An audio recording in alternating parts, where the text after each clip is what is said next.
click on the record button. Recording in progress. There we go. Recording is on, and I'm going to get started straight away, and I'll keep an eye on people dropping in. So, welcome to another episode of the Career Insight Lunch and Learn. So this is where you can come and get some career advice from me on a weekly basis. My name is Julie Cullen, if we haven't met before, and I'm a career coach who specialises in helping women to develop their confidence and their careers. Now, today's topic is all about self-sabotage. Are there things that you are doing that might be sabotaging your career? Now, there's a few that I like to talk about. There's three in particular that I'm going to talk about over the course of today and next week. So I'll talk about two today, and then I'll carry the next one over till next Friday, so that we can have more time to talk about it rather than trying to squeeze all three in the 20 to 30 minutes that I like to hold these to. So before I do that, I want you to start thinking about what brought you here today. So I'm curious, why is it that you think you might be sabotaging your career? Is there anything in particular? So let me know in the comments. What does self-sabotage mean to you? And more importantly, what impact do you feel it's having on your career? For some, it might be that you're no longer feeling satisfied and fulfilled.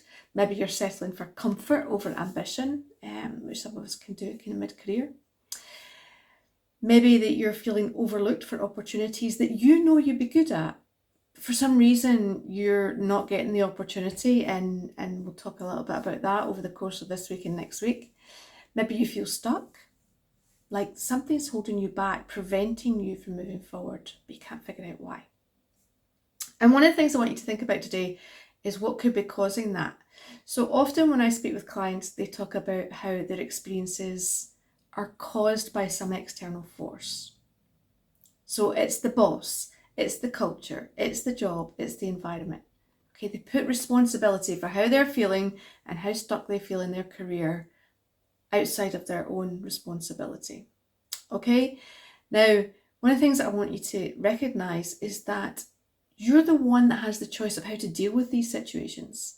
Even if there is some external force at play, how you respond to that, how you react to that is completely 100% in your control, right? You have more control than you may think. And hopefully at the end of today, you'll start to realize that and start to think about how you can take control of the situation. You can decide whether to speak up about it or not. And if that comes down to confidence, then yes, there's some work that we can do on that. You can decide to leave or stay. Again, your career, your choice. Okay? Not always an easy choice, but it is your choice. You can decide to change how you feel about the situation. So if you're letting the situation get on top of you, you can't actually change that. And I have had a few clients that were in that situation where they didn't need to change job. They didn't need to do anything other than change how they felt about the situation and their approach to it. Okay, so there's different ways you can tackle these things. Your thoughts, your behaviours, they are completely within your control, 100%. You need to take that away from today. So if you can recognise how some of your behaviours might be sabotaging your career, you can choose to do something about them. Okay? So I hope that sinks in, because one of the things that I want you to think about is if you start to raise the awareness that you have about how your own thoughts and your own behaviours are influencing your career, and maybe sabotaging your career, and then by choosing to do something about them, you can seriously improve your success, your feelings of fulfillment, your sense of achievement, your sense of satisfaction. It's all in your control once you recognise that thought process, those behaviours, and take control. Okay, so we're going to talk, as I say, about two of those behaviours today. Now, the first behaviour I want to talk about is rooted in the belief that if you work really hard and do really well, you'll be noticed and rewarded. So type a yes in the comments, whether you're watching this live or on replay. I want to hear, is that you? Do you believe that just by working really, really hard, you will get the reward that you want? Maybe you're the kind of person who feels uncomfortable talking about your achievements. And that's the big thing that we're going to talk about next week. You believe that you shouldn't have to act like that shameless self-promoter who's never out of the boss's office. You believe that your work should speak for itself, and if you do a great job, you'll be noticed and rewarded. Okay, so think about that and let me know if that resonates with you. I learned the folly of this one very early in my career. So I had graduated in the middle of a recession. It was really tough trying to find work. So I ended up in a job that I was really overqualified for. But I didn't mind that. It was my foot in the front door. And I knew that once I got my foot in the front door, I would be able to develop and move into other opportunities that I had studied and qualified for. So once I was in, I worked really hard. I wanted to demonstrate what an asset I was to the company, what a good employee I was. And after a while, I started letting people know about my qualifications, particularly people I thought who could help me move into engineering, which is where I wanted to work. I had a qualification in engineering. And then I waited. I waited for the day when I would be called into the boss's office and told there was an opportunity opening up in engineering and my name was attached to it. Never happened. It never happened. After a few years, I became so disillusioned and I decided on an exit strategy. Right? I set myself a deadline and I started applying externally for a new job. I was getting myself out of there. Nobody was interested in giving me an opportunity in engineering. And I always remember the conversation I had with my boss when I told him that I was planning on leaving. He was shocked. He had no idea that I really wanted to move into engineering. Now, I was confused. How could he not know? I had spent 4 years at university gaining a degree in engineering. He knew I had an engineering degree. So why wouldn't he know that that's what I wanted? I thought it was obvious, but the answer was simple. I hadn't specifically told him what I wanted and how I needed his help to achieve it. Once he knew that, once we'd had that conversation, the wheels were set in motion that led to me having a technical career with the company for over 20 years. It was amazing. And so there is a belief that many of you have, that I had, that great work should speak for itself. If I do an outstanding job, people should notice, just like I had been doing. But your career is your responsibility, not your boss's. Your job and your career are two different things and you need to treat them separately. Expecting others to notice your contribution or believing that they should is a really great strategy for keeping yourself stuck. So if that's you, I need you to stop hoping that your work will lead to the career you want. You need to speak up and let people know what you want and how they can help you achieve it. Okay, and as I mentioned, if you struggle with having that kind of conversation about yourself, your achievements, and what you want next, we'll talk about that next week. So join us again next Friday. In the meantime, think about whether or not you're stuck in your career. Is it because you're not treating your career separately from your job? And that's the thing I do a lot of coaching on. Your job is what you do on a day-to-day basis. Your career is where you want to go, and you should be managing that. Every week, you should be spending a little bit of time managing your career and where you want to go. Okay, so that's behaviour number one. So what we think, see in the comments. And partially, but it's hard when leadership does not recognise it, that one has to kind of push their nose on your successes. It's an interesting term of phrase, Diana, because yes, your career is not their responsibility. A lot of people make that mistake and believe that it's the manager's responsibility, but it's not. It is yours. So you have to hard-nose it. You have to recognise that it is your responsibility to talk about your successes to the right people. And we talked about building relationships last week. So if you've not seen last week's video, go and watch it. Next week, we're actually going to be talking about having that confidence to speak up for yourself. And I'm going to be sharing some resources to help you with that. But it is, and if the person you're talking to is not supportive and not helping you, then you need to find someone else who does. Don't allow external forces determine your future. It's your future, your career, your pay packet. If you feel that you're not getting what you deserve, if you don't feel you're getting the support that you need, then you need to go find it somewhere else, whether it's within your department, within your organization, within the company that you're in, or outside the company you're in. You have choices not to put up with it.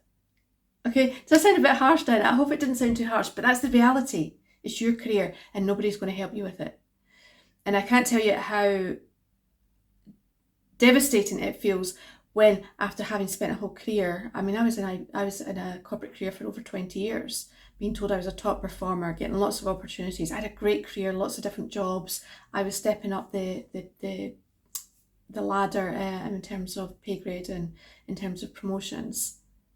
And then one day I was just dropped. Wrong seat, wrong time, I'm redundant and I'm out the door. And it's a really harsh process. So owning your career is something that's really, really important, and not leaving it to others. Okay? I hope that answers your question, and I do recognise that it is hard when your leadership isn't supportive, but you cannot allow them to get in the way of what you want to achieve. Okay, behaviour number 2. Now, I remember there was a point in my career when I started to feel stuck. Right, so after I'd learned about the importance of taking control of my career, I had been doing that. I'd been taking on new jobs, doing new challenges. Every few years I was thinking about where's the next step for me? Where do I want to go? But then my career slowed right down and I stopped progressing. All right, my salary increases had slowed to almost insignificant, despite being told I was a top performer, and I felt stuck in a rut. And what I realised I was doing was exactly what many people do.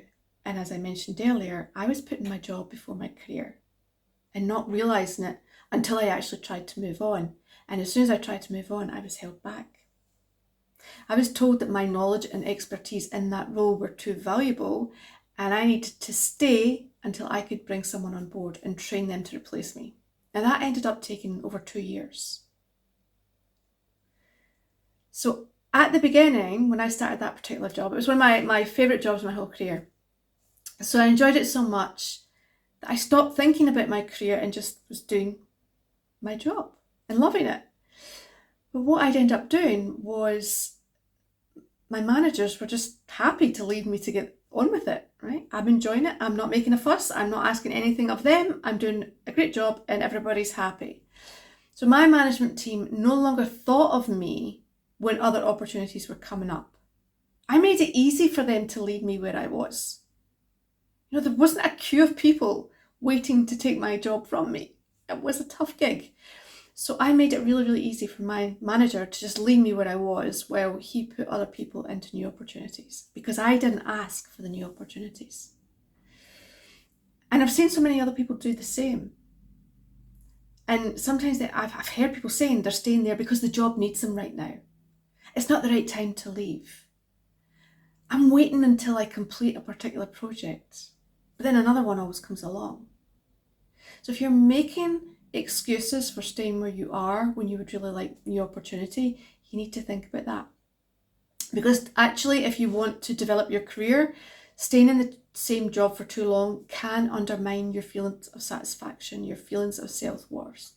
You know, there's certain people for whom staying in the same job is their career, especially some highly technical people. I've seen some technical resources stay in the same position for 10, 20, 30 years because that's what they wanted to do, but they always developed and grew within their potential within that role and became a vital resource in that role. But if you want to have a career that then moves up the corporate ladder, moves into leadership, then you cannot find yourself in that position where you've created a lovely hole for yourself that you're finding it difficult to get out of.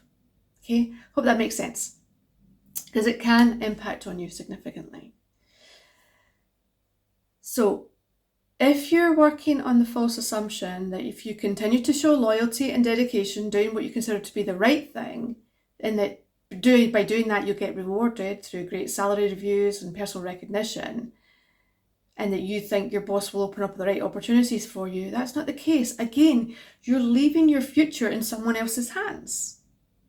They might not be there tomorrow, right? Don't leave your future, don't leave your career in someone else's hands, right?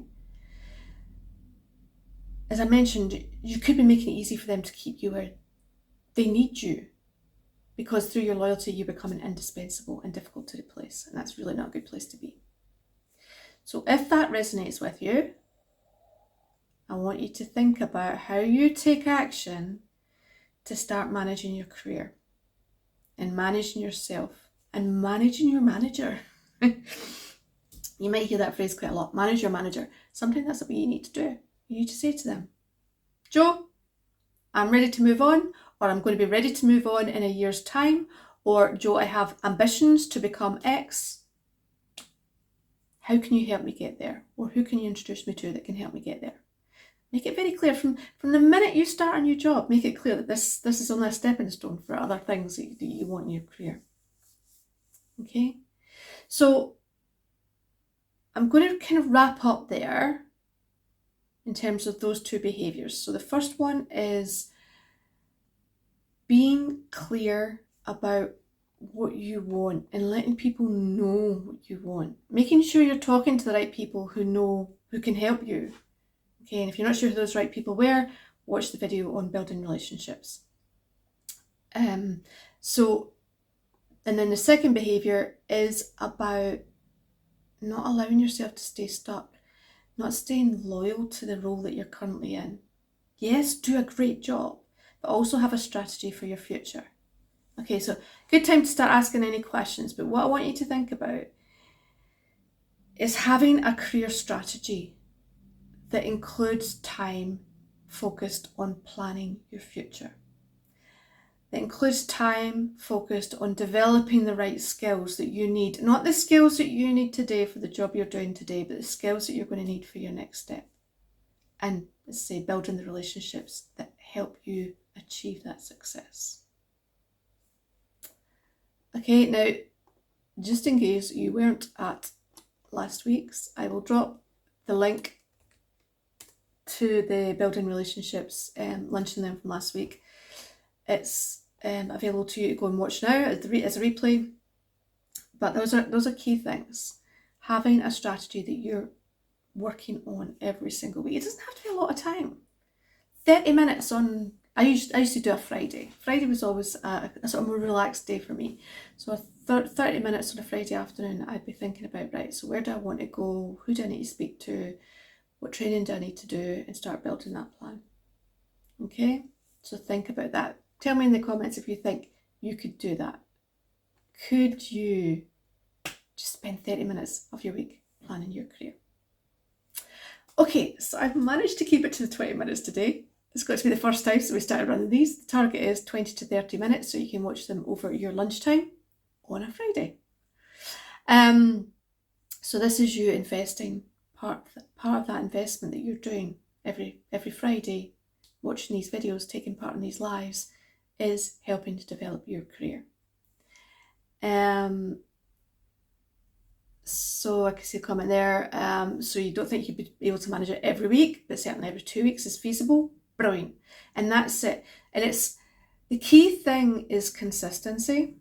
So get it in there, get it in your diary, block it out so nobody can invite you to meetings during that particular period, and consistently do it every other week. It's one of the things that you learn when you go into business, especially where your business is online and you're doing a lot of media online. The importance of consistency is so valuable, and I realised that actually that reflects back in terms of corporate career as well. If you're wanting to manage your career, then you have to consistently do actions on a regular basis to help you. Okay, so as I mentioned earlier, next week's Lunch and Learn is going to be a sort of follow-on from this one. So this is about if you do struggle to have those conversations, if you do struggle to confidently speak about yourself and your achievements and what you want from other people. So same page for registration, and I'll send a link to that in an email just after this afternoon. So you've got that, but next week we will be talking about how to speak confidently about your achievements, and I'll also share with you a little workbook that helps you prep to have a confident conversation at your performance review. So I don't know if any of you are coming up for an end of year evaluation, but I've got a booklet to help you with that, and that will be with next week's session. So Are there any questions? Looking forward to it, says Diane. Thank you very much. I like this one. It's quite a popular one, so definitely hope to see many of you at it live if you can make it. Okay, so thank you for your time. Enjoy the rest of your Friday. Have a great weekend and hope to see some of you again next week. Bye for now.